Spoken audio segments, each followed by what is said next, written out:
बात कह रहा हूं, आज हाथ जोड़ के प्यार से, शासन से, हर तरह से आपको भगवान प्रेरित करके निकाल रहे हैं। इस दलदल से निकल चलो। आपको अगर दलदल ही प्रिय है प्रपंच का, तो देख लेना एक समय आएगा कोई समझाने वाला नहीं होगा और तुम्हारी समझ नहीं होगी और तुम्हारा जीवन बहुत दूर प्रभु से होगा। विश्वास करो हमारी बात को। अभी अवसर है, निकल चलो। अभी तुम्हें हरि गुरु की बातें अच्छी नहीं लगती, अभी तुम्हें हरि गुरु का प्यार नहीं समझ में आ रहा, तुम्हें ऐसा लगता है कोई हमारे शरीर का प्यार करे तो वो हमारा प्यारा, इंद्रियों का दुलार करे सो हमारा प्यारा, हमारे मन के अनुकूल चलने वाला मिले, तो सच्ची मानिए सारी बातें हरि से पूर्ण होती है। अगर कोई तुम्हें प्यार करता है यहां, तो नाटक करता है प्यार का, वो तुम्हारा शोषण करना चाहता है इसलिए प्यार करता है। कौन ऐसा हृदय वाला है जो अपने को न्यौछावर करके तुम्हें प्यार करे? वो केवल हरि और हरि गुणगान में मस्त भगवत अनुरागी, दूसरा नहीं। तुम तुम्हार सेवक असुरारी, स्वार्थ रहित जग जुग उपकारी। ये समझ में नहीं आता। प्यार का मतलब समझा जाता है वासनाओं का खेल हो तो प्यार, मनोरंजन हो तो प्यार, हरे मन का भंजन करके, वासना का नाश करके उपासना में प्रतिष्ठित हो जाना, इसे प्यार कहते हैं।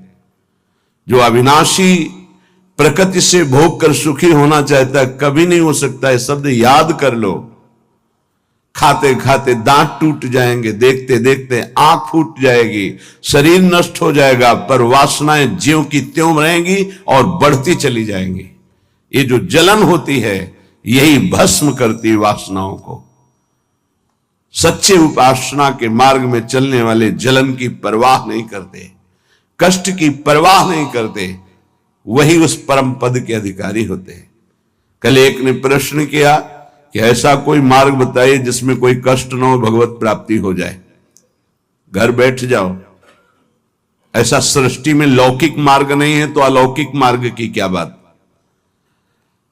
अगर आपको 500 रुपए चाहिए तो लेबरी करनी पड़ेगी, 8 घंटे मजदूर बनना पड़ेगा और ठेकेदार की बातें सुननी पड़ेगी। कोई भी कार्य करो आप, क्या सहज है, क्या सुखपूर्वक है, लेकिन आप लक्ष्य जब धन रखते हैं तो बड़े से बड़े कष्ट और कटु वचन को सहते हैं। आप जब दुख से निकलने के लिए लक्ष्य बना लिया भगवत प्राप्ति, तो फिर ये मनोरंजन कैसा, यही समझ में नहीं आता। एक आदमी प्यासा होता है, पानी पिला दे, कभी अगर वो दोबारा दिखाई देता है तो नेत्र नम हो जाते हैं कि एक दिन की प्यास इसने बुझाई थी। जन्म जन्म की प्यास बुझाने के लिए नाम मिला, मंत्र मिला, उपासना मिली, उसका कोई महत्व नहीं। ये तुम्हें प्यार नहीं नजर आ रहा। जो कभी संभाषण नहीं करते थे, देखते नहीं थे, वे तुम्हें अंतर और बाहर दोनों से देख रहे, तुमसे संभाषण कर रहे हैं, ये तुम्हें प्यार नहीं समझ में आ रहा। हमारी तो यही समझ में नहीं आ रहा कि उपासक का लक्ष्य क्या है। अगर लक्ष्य नहीं है तो तुम्हें कोई भी बदल नहीं सकता, और लक्ष्य है तो तुम्हें कोई बदल नहीं सकता। दोनों बातें समझ लो। लक्ष्य नहीं है तो तुम्हें परमार्थी कोई नहीं बना सकता, और लक्ष्य है तो तुमको कोई स्वार्थी नहीं बना सकता। चाहे जितना कुसंग हो जाए, तुम्हारा परिवर्तन नहीं हो सकता, क्योंकि तुम्हारा लक्ष्य है हरि गुरु को प्राप्त करना। उपासक समझिए, एक एक कदम तुमको प्यार मिलता चला जा रहा है। जानते हो, केवल पेट भरने के लिए, शरीर में वस्त्र पहनने के लिए और वास के लिए पूरा जीवन मेहनत करते हैं लोग, तब वो प्राप्त होता है। तुम्हें आदर के साथ ये सब बिना किसी प्रयास के मिल रहा है। किस लिए? तुम भगवान के हो, प्रियालाल के हो। इस बात की तुम्हें इज्जत रखनी है कि तुम प्रभु के दास हो, उसी की सब सुविधा है। अगर दासत्व विषयों का रखोगे तो छल कर रहे हो हमारे प्रभु के साथ। ये छल तुम्हारे हृदय को ताप पहुंचा देगा। ऐसा ताप जो कहीं शांति नहीं मिलेगी, समझ में नहीं आता। मेरे प्रभु उतरते चले जाते हैं, झुकते चले जाते हैं आपको उठाने के लिए। आप ऐठते चले जाते हैं कि आप कुछ हैं, भोगना पड़ेगा आपको आगे। शब्द याद कर लीजिए, आगे आपको प्रतिकूलता ऐसे घेरेगी कि फिर कोई बचाने वाला दिखाई नहीं देगा, वो आप क्लेशित होंगे। इसलिए सावधान हो जाइए, परिस्थिति को सहना सीखिए। सहत सहत बाढ़े भगति ग्रहतन गुरुहित गार। जो सहनशील वही महात्मा होता है, जो सहनशील है वही प्रेम रस का अधिकारी बनता है, जो सहनशील है वही प्रियाजू का कृपा पात्र बनता है। प्रियाजू कृपा पे कृपा करती चली जा रही, संसार समुद्र से निकाल करके अपने महल में रखकर अद्भुत सुख दे रही। यहां जानते हो भजन का स्वरूप क्या है? रहना ही भजन हो जाता है। पर रह कहां पा रहे हो? यहां तन यहां रह रहा है मन विषयों में, मन नाना प्रकार की कामनाओं की पूर्ति में। क्या वृंदावन वास हो रहा है? ये वनवास है। वृंदारण्ये चर अचर दृक् पश्य वृंदावन श्री। जिह्वे वृंदावन गुणगान कीर्त श्रोत्र गृह्यान। वृंदाटव्या भज परिमल घ्राण गात्र त्वमस्मिन्। वृंदारण्ये लुठत पुलकितम कृष्णो केलिस्थलीसु। यह है भजन वृंदावन का। बोले नेत्रों से तुम यहां वृंदावन वासी जो खगमृग पशु पंछी मनुष्य हैं, इनको भाव से देखो। ये सब भजनानंदी महापुरुष हैं। ये भजन के प्रताप से यहां कोई सूकर बना हुआ है, कोई कुकर बना हुआ है, कोई पशु पक्षी बना हुआ है, कोई मनुष्य बना, कोई लता, कोई वृक्ष। ये जहां जो कुछ दिखाई दे रहा है, चर अचर दृक् पश्य वृंदावन श्री। ये वृंदावन की अद्भुत श्री वैभव शोभा भगवत स्वरूप है। यहां के कुत्ते का भी दर्शन कर रहे हो तो एक बहुत बड़े महात्मा का दर्शन करने से जो फल मिलता है वो मिलेगा, ध्यान रखना। हरिराम व्यास जी आचार्य हैं रस के, वो कह रहे हो मन वृंदावन को श्वान। श्वान माने कुत्ता। यहां का कुत्ता कोई साधारण श्वान नहीं है, वो कोई परमहंस महापुरुष है जो प्रियाजू की स्केली कुंज में श्वान रूप धारण किए हुए रज का सेवन कर रहा है। आप क्या समझते हैं? मनुष्य शरीर से भी महान सौभाग्यशाली वो है। क्यों? तुम तो गद्दे पे सोते होगे, वो रज पे सोता है। तुम रज के बने हुए पात्र में विरक्त होकर पाते हो कि नहीं, श्री भगवान जाने। लेकिन उसको भोजन ही रज में मिलता है और रजयुक्त भोजन पाता है। उच्छिष्ट संतों का मिलता है तुम्हें कि नहीं, लेकिन उसको जरूर मिलता है क्योंकि प्राय उच्छिष्ट ही डालते हैं। संतों का भंडारा हुआ, दोना पत्तल बाहर फेंक दिए गए, एक एक पत्तल को चाट चाट कर साफ संतों की जूठन पा रहा है। कौन है? महाभागवत है वो। यहां के चर अचर को भाव से देखने की कोशिश कीजिए। पशु पक्षी लता वृक्ष मनुष्य, ये सब भगवत स्वरूप है। भजन हो रहा है यहां का। आप अगर भाव से दर्शन कर रहे हैं, भजन हो रहा है। अगर भाव का अभाव है तो आपको गलत दर्शन होने लगेगा। ईर्ष्या द्वेष वाली बातें, दोष गुण वाली बातें, माया जनित बातें आपको दिखाई देने लगेंगी। ऐसा यहां का भजनानंदी उपासक नहीं देखता, वो भाव से देखता है। खग मृग पशु पंछी जे आ बन के चरण शरण रख ली जाए। ये सब भगवत स्वरूप है। सच्ची मानिए, सब भगवत स्वरूप है। ऐसे वृंदावन में रहो, अपने नेत्रों से जो भी देख रहे हो ये सब बड़े बड़े भजन करने वाले महापुरुष हैं। न जाने कौन सा भजन किस जन्म में बना कि वो इस धाम में आकर के नाली के कीड़ा पशु पक्षी इन रूपों में विराजमान है। श्रीपाद प्रबोधानंद जी कह रहे हैं, बाहर मुझे चतुर्मुख परम वेदों का ज्ञाता ब्रह्मा पद ऐश्वर्य पद नहीं चाहिए, लेकिन वृंदावन में नाली का कीड़ा बना दो मुझे। ये जितने भी आपकी दृष्टि में आ रहे हैं, आपका भारी भजन बन रहा है, यदि भाव से आप देख रहे मेरे प्रभु के जन हैं, ये बड़े बड़े भजन करने वाले हैं, चाहे वो कोई बेल हो, कोई वृक्ष हो, ये सब भगवत स्वरूप है। ऐसे तो अपने नेत्रों का भजन करो, ये नेत्रों का भजन है। अब जिह्वे वृंदावन गुणगान,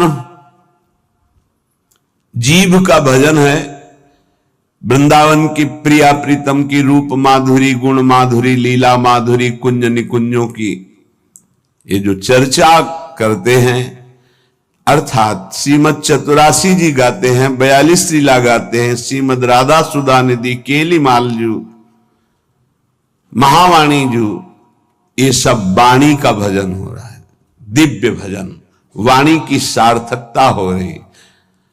नाम कीर्तन करते हैं, राधा राधा राधा, वृंदावन वृंदावन वृंदावन, जिह्वे वृंदावन गुणगान, जीव का भजन हो रहा है, खूब गुणगान कर रहे हैं प्रिया प्रीतम का।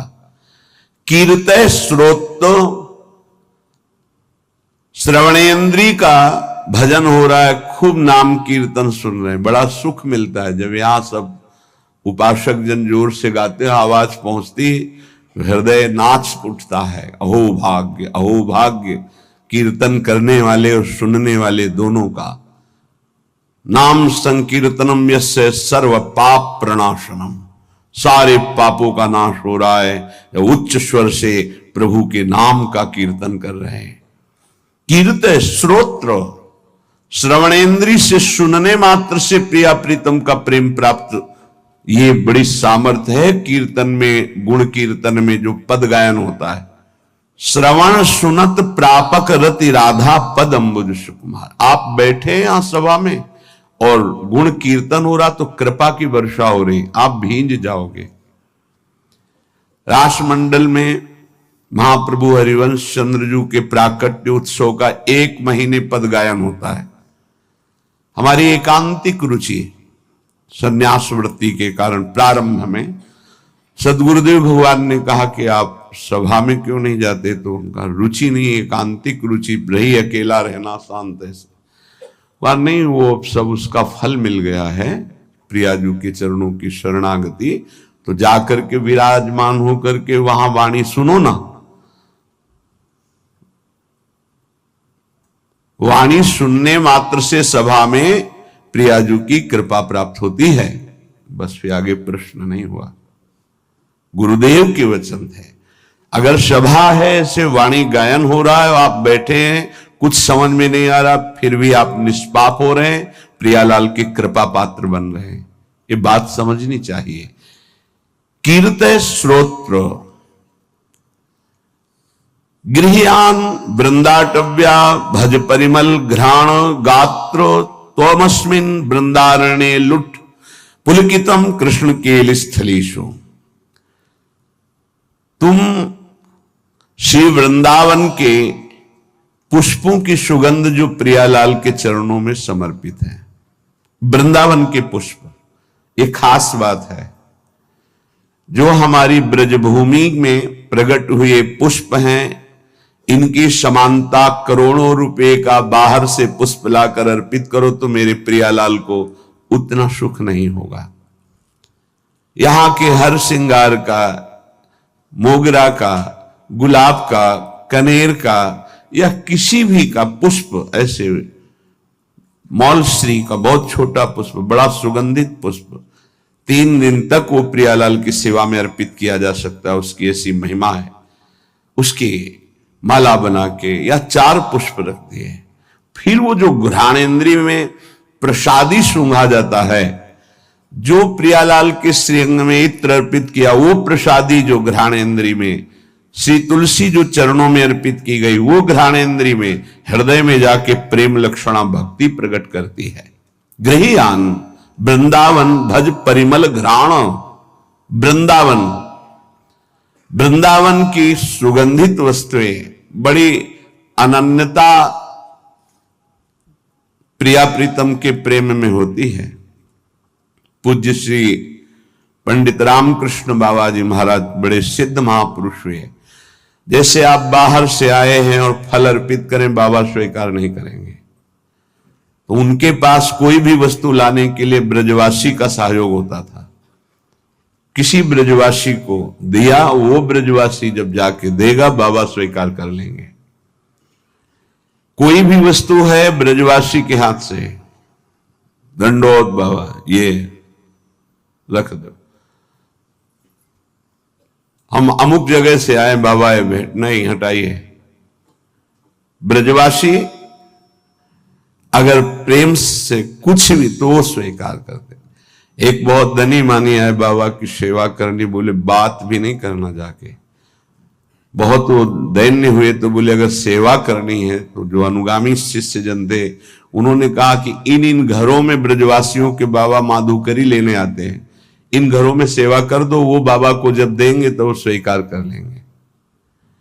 ये थोड़ी सी वृंदावन की निष्ठा रहनी जिससे हम उस रस को प्राप्त होते हैं। गात्र तमस्मिन वृंदारण्य लुंठ, शरीर का यहां पावन होना कैसे होता है? बोले वृंदावन की रज में लोट गया ये लुंठ। तो पुलकितम कृष्ण केलिस्थलेषु, श्रृंगार रस श्री श्यामा श्याम की इस केली भूमि में जो लोट गया, 84 के चक्र से मुक्त हो गया।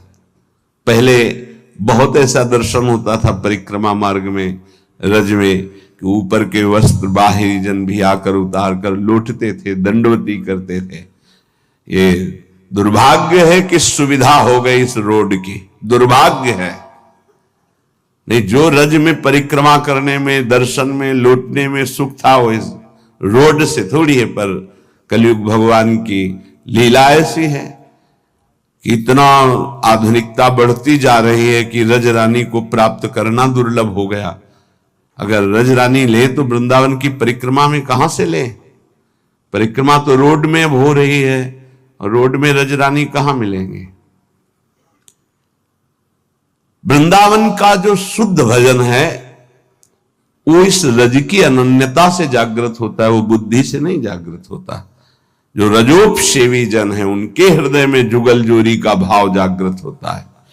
महोज्वल रसोन्मद प्रणय सिंधु निस्यंदनी, महामधुर राधिका रमण खेलना नंदिनी, रसेन समधिष्ठिता भुवन वंद्य वृंदया, चकास्तु हृदय में हरे परम धाम वृंदाटवी। उन्माद रस प्रकट करने वाली ये भूमि वृंदावन है, जो ऐसे यहां रहता है एक एक इंद्री को प्रियालाल में लगा के। महोज्वल रसोन्मद प्रणय सिंधु निस्यंदिनी, महाउज्ज्वल परम निष्काम प्रेम रस का प्रादुर्भाव होता है जो उन्माद प्रकट कर देता है। श्री किशोरी जी के सहित रमण जी महाराज अर्थात राधा रमण जी महाराज अपनी विविध प्रेममयी क्रीड़ाओं के द्वारा उसके हृदय को अद्भुत आनंद प्रदान करते हैं, जो ऐसी रहनी से रहता है। त्रिभुवन वंदनीय हो जाता है जो वृंदावन वासी है। ध्यान दीजिए, त्रिभुवन वंदनीय हो जाता है। कहते हैं कि आप नाम जप करो तो आपकी जिह्वा का रोग ठीक हो जाएगा। हर इंद्री समय बीमार है हमारी। नेत्र इंद्री गलत देखना चाहती, श्रवण इंद्री प्रपंच सुनना चाहती, वाक इंद्री प्रपंच की बातें करना चाहती, रस इंद्री सांसारिक भोग भोगना चाहती, जनेन्द्री हर इंद्री अपवित्र हो गई है। इसको इस रहनी से पावन करो। प्रियालाल को अर्पित किए हुए उच्छिष्ट का सेवन करो, प्रसाद का। नाम वाणी का गुणगान करो, नाम वाणी को सुनो, वृंदावन की रज शरीर में लगी रहे। तो महाउज्ज्वल प्रेम रस इसी से प्रकट होता है। वो त्रिभुवन वंदनीय हो जाता है। वो राधा रमण जी की महामधुर लीलाओं का रसास्वादन करता है। ऐसे परमानंद में समधिष्ठित परम धाम श्री वृंदावन हमें स्वीकार करे, अर्थात हमें आश्रय और वास देकर रहनी प्रदान करे। ऐसी रहनी से हम रहें। जन्मनि जन्मनि वृंदावन भुवि वृंदार केंद्र वंद्यायाम अपितृण गुल्मक भावे भवतु ममासा समुल्लसाम। अब तो मेरी एक ही आकांक्षा है। श्रीपाद प्रबोधानंद जी महाराज कहते हैं, जन्मनि जन्मनि वृंदावन भुवि वृंदार केंद्र वंद्यायाम। मैं इस वृंदावन भूमि को प्रणाम करके एक वरदान मांगता हूं कि मैं कभी मुक्त ना हो, बार बार मेरा जन्म हो इसी श्रीधाम वृंदावन में। मनुष्य शरीर के लिए नहीं कहते। अपितृण गुल्मक भावे भवतु ममाशा समुल्लासम। मुझे यहां का तृण बना दिया जाए, गुल्म बना दिया जाए, वृक्ष बना दिया जाए, क्योंकि मनुष्य बनना तो बड़ी दुर्लभ बात है। मुझे बार बार वृंदावन में जन्म मिले, चाहे घास बना दिया जाए, चाहे जो भी, पर मिले वृंदावन में। क्या पाया वृंदावन से कि कह रहे मुझे मुक्त नहीं होना, मुझे बार बार जन्म मिले पर वृंदावन धाम में जन्म मिले। उपासक, इस कृपा को देखो कि जो बड़े बड़े महापुरुष यहां की गुल्मलता औषधि वृक्ष पशु पक्षी बनना चाहते हैं, तुम्हें मानव देह में वृंदावन मिला है। क्या तुम्हें प्रियाजू की कृपा नहीं दिखाई दे रही? क्या तुम इस बात को नहीं समझ पा रहे कि तुम्हारे ऊपर कितनी कृपा है? क्या तुमको इन विषयों में आसक्त पुरुषों पर कृपा नजर आ रही कि सौभाग्यशाली है, इनके पास गाड़ी है, इनके पास भोग सामग्री है, ये सौभाग्यशाली हैं? तुम्हें ऐसा लग रहा है? जरूर तुम्हारी बुद्धि दूषित हो गई है। सौभाग्यशाली वो है जिनका संबंध प्रियालाल से है, चाहे वो गृहस्थ हो, चाहे वो विरक्त हो। सौभाग्यशाली वो है जिनका लक्ष्य बन गया है भजन करना, नित्य निरंतर अपने इष्ट के चिंतन में रहना। कैसा दुर्भाग्य है कि हम अपने प्यारे को छोड़कर संसार की कोई वस्तु, व्यक्ति, स्थान का प्यार चाहते हैं। कैसे धिक्कार है बुद्धि को, कैसे समझाएं? अरे बहुत थोड़ा समय है, अभी तो तुम इंद्रियों के भोग विलासिता की चाह कर रहे हो। अभी भयंकर रोग कोई प्रकट होने वाला है, तुम नहीं समझते हो। फिर क्या करोगे? फिर रोग निवृत्ति के लिए रोगे। कर्म कभी डंडा लेके किसी को नहीं मारता, ध्यान रखना।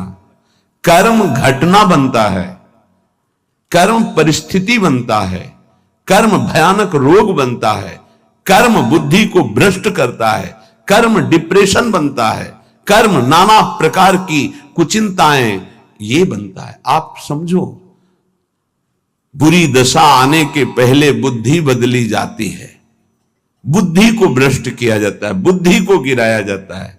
गुरु कृपा पात्र, हरि कृपा पात्र, और बुद्धि को छोड़ दे विषयों की तरफ, ये तो बहुत बड़ी हानि का विषय है। सावधान, इस जन्म को मत बर्बाद करो। बहुत कृपा हो गई। कुछ देखी देखा बाबा जी बन जाता है, देखी देखा है। इसका बाढ़ा जोग, छीजी काया बाढ़ा रोग, सधुवई भाषा। एक ने देखा बाबा जी को तो बड़ा सुख है, उनको क्या पता सच्चे मार्ग के पथिक को जितनी मेहनत है, विश्व में कोई इसी को इतनी मेहनत है ही नहीं। सच्चाई से समझ लीजिए, कम से कम 5 बजे तक तो सोते ही हैं लोग, वैसे तो 9-10 भी बज जाते हैं।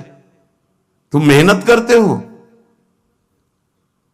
क्या मेहनत करते हो तुम?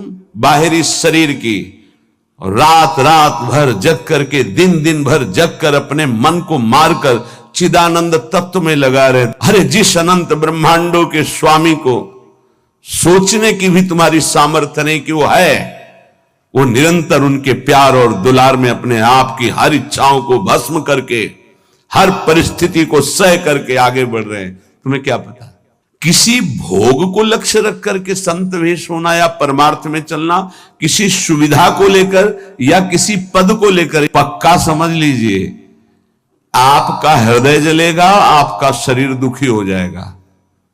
पक्का। यदि लक्ष्य है कि हर कष्ट सहकर श्यामा श्याम की प्राप्ति करेंगे, तो पक्का समझ लीजिए आपका हृदय शीतल हो जाएगा और आपको कोई भी विपत्ति, कष्ट, रोग स्पर्श नहीं कर पाएगा। आएगा, स्पर्श नहीं कर पाएगा। दुख देना तो अलग की बात रही। हरि तज होए विषय अनुरागी, वो अभागी है, आप अभागी नहीं हैं। भगवत मार्ग के पथिक इस बात को समझें कि हमारी इंद्रियां जो भोगों की मांग कर रही हैं, उनका मांग पूरी हो जाना बड़े भाग्य की बात है। नहीं, ये अभागी का लक्षण है। हम मांगे और ना मिले और प्रभु के मार्ग में हमारी उन्नति हो, ये भाग्यशाली का लक्षण है। ये इंद्रियों की विलासता मन के साथ कितना भी आप कर लो, कभी पूरी होने वाली नहीं। जब तक आप अपने देह को स्त्री या पुरुष मानते हैं, इंद्रियों को, मन को अपना मानते हैं, भोगों को सुख मानते हैं, तो आप कुछ नहीं हैं। विश्वास कीजिए, कब तक हरि गुरु तुम्हारी इन इंद्रियों को तृप्त करने के लिए मनमानी खिलौने देते रहेंगे। हर तुम्हारी सोच को काल नष्ट कर देगा। इस सोच को यदि अविनाशी बना लोगे तो तुम अविनाशी हो, तुम अविनाशी परम पद के अधिकारी हो जाओगे। बहुत सावधान। श्रीधाम वृंदावन का आश्रय और वास मिलने पर यदि आपको सौभाग्य नहीं लग रहा, भगवत मार्ग में चलने पर आपकी रुचि नहीं बन रही, आपको संसार प्रिय लग रहा है, तो आप सोच लीजिए कि आपकी दुर्दशा कितनी बड़ी है और आगे क्या होगी। आज समझाने के लिए हरि गुरु तुम्हें प्रयासरत है। जब बच्चा खिलौने के लिए हठ ही कर लेता है, नहीं मुझे चाहिए ही, तो वही पैसा खर्च करके पिता खिलौना दे देता है। लेकिन अगर खिलौनों का हठ न करता तो गोद में बैठा लेता। कब तक खेलते रहोगे इन खिलौनों से? ना ये खिलौने रहेंगे, ना खेलने वाला तुम्हारा शरीर रहेगा। इसलिए सावधान। श्रीपाद प्रबोधानंद जी महाराज कह रहे हैं, वृंदारण्ये चर अचर दृक् पश्य श्री वृंदावनम। ये वृंदावन वासी को भजन के लिए कोई प्रयास नहीं करना पड़ता। स्वाभाविक भजन हो रहा है, पर आपकी मातृ बुद्धि नहीं है। मातृ बुद्धि भोगों में है, शरीर में है। सौभाग्य है कि तुम्हें कोई प्यार ना करे। ये बात हमारी समझ लीजिए, नहीं समझ में आएगी। सौभाग्य है कि तुम्हें कोई प्यार न करे, दुर्भाग्य है कि भगवान से विमुख कोई हमसे प्यार करे। धिक्कार है हमारे भाग्य को यदि प्रभु के सिवा कोई हमें प्यार करे। ये बात नहीं सबकी समझ में आएगी। प्राकृतिक देह को मैं मानने वाला यही चाहता है कि मुझे कोई प्यार करे। कौन प्यार करे? हरि गुरु से बढ़कर कोई अहेतुकी प्यार करने वाला होता है, और वो प्यार कर रहे हैं, तुम्हें प्यार समझ में नहीं आ रहा। तुम्हें भोग विलासिता प्यार नजर आता है, संसार का प्यार नजर आता है, छल कपट वासना का तांडव ये तुम्हें प्यार नजर आता है। बहुत बढ़िया अवसर है, निकल चलो, नहीं भोगना पड़ेगा। आगे ऐसा अवसर आएगा जीवन में जो तुम्हें ऐसे गर्त में गिराएगा जहां से कोई निकालने वाला नहीं होगा।